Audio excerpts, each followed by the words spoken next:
Hey, today I'm going to talk to you about subatomic particles and the modern view of the atom.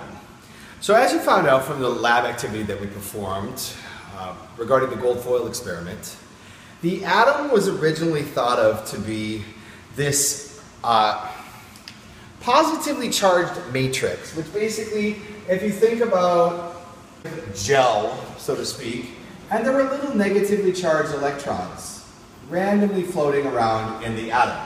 That was one of the original views of the atom. However, when he did the gold foil experiment, he discovered two things. Number one, that the atom was mostly empty space. That's why most of the alpha particles went through. And another thing that he discovered was there was a solid, densely packed, positively charged nucleus. And that's what caused the alpha particles to either be deflected or bounce back. Now we're going to talk about the three types of subatomic particles, and we're going to figure out that there are protons, neutrons, and electrons. And all you really have to do when you're figuring out how many protons, how many neutrons, how many electrons you have, is you're going to look at your periodic table. So every time that you watch one of these videos, you should have your reference table out in front of you. This one we're going to turn to the periodic table. Now, regarding protons and neutrons, their atomic masses, or their masses, are very similar. In fact, we assume that both of their masses are 1 atomic mass unit, which is kind of an arbitrary number, but just for now, understand that a proton and a neutron weigh the same. An electron weighs 1/2000th as much as a proton or a neutron. In other words, protons and neutrons are 2,000 times heavier than an electron.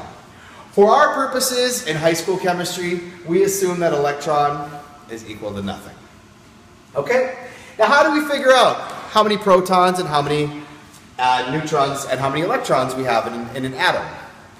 So you're going to look at your periodic table and look at this key right here.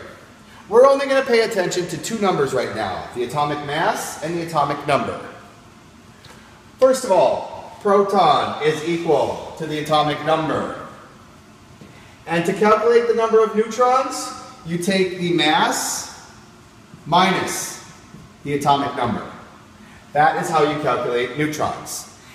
And electrons in a neutral atom. So for our purposes right now, electrons are going to be always equal to the atomic number.